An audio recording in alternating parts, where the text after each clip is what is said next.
చాలా చోట్ల మనం చూస్తాం. పంటకొ పంటకొచ్చి కోతకొచ్చే సమయంలో అకాల వర్షాలు తుడిచిపెట్టుకుపోయాయి.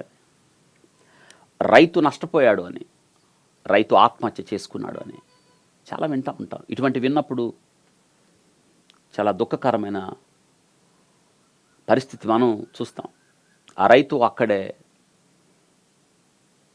మందు తాగి చనిపోయాడు, విషం తీసుకొని చనిపోయాడు అన్న వార్త మనల్ని కలిచివేస్తుంది. అకాల వర్షాలు పంటను నాశనం చేసి రైతు నష్టపోయాడు అని వింటున్నారా? రైతు కష్టార్జితం మనకు ఆహారం. రైతును గౌరవించాలి మనం. ఏ రాజు భూమి గురించి శ్రద్ధ వహిస్తాడో, అనగా ఏ రాజు భూమి గురించి ప్రత్యేక శ్రద్ధ తీసుకుంటాడో అతడు దీవించబడ్డమే కాదు, అతని సింహాసనాన్ని దేవుడు నిలబెడతాడనుంది. రైతుని గౌరవించాలి మనం. రైతు కష్టమే లేకపోతే, రైతు తన ఓపిక లేకపోతే మనకు భోజనం ఉండదు కదా. ఇక్కడ ఇంకొక మాటను నేను మీకు చెప్పాలని ఇష్టపడుతున్నాను. చాలా కాలం కష్టపడితేనే ధాన్యం చేతికి వచ్చింది. అవి మన దగ్గరికి వచ్చాయి, మన ఇంటికి వచ్చాయి. తెలుసా, చాలామంది అండి భోజనాన్ని వండుకొని పారేస్తారు, వ్యర్థం చేస్తారు. గుర్తుపెట్టండి, ఎంతో కష్టపడితే ఆ ధాన్యం వచ్చింది, రాత్రికి రాత్రి రాలేదు. కొన్ని నెలల కష్టం అది. దాన్ని వండి అవతల పారేయచ్చా? దుబారా చేయొచ్చా? చేయకూడదు. ఒక్క ఆహారపు మెతుకు కూడా మీరు పాడు చేయకండి, నష్టపరచకండి. మీ బిడ్డలకు చెప్పండి. ఇది మనం చేయాల్సిన పని. రైతు పని రైతుది.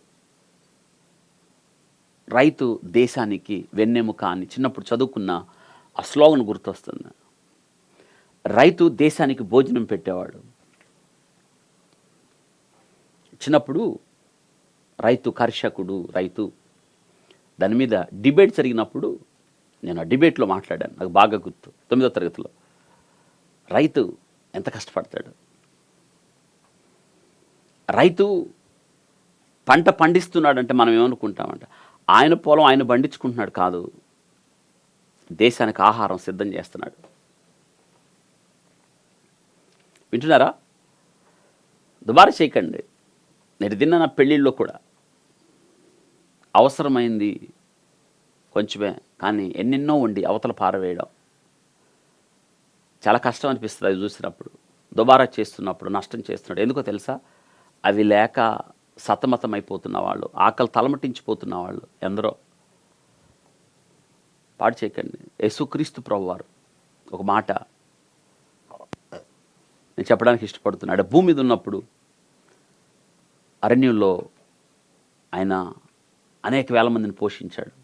5 రొట్లు 2 చేపలు. అక్కడ 5,000 మంది పురుషులు అని చూస్తున్నాం మనం.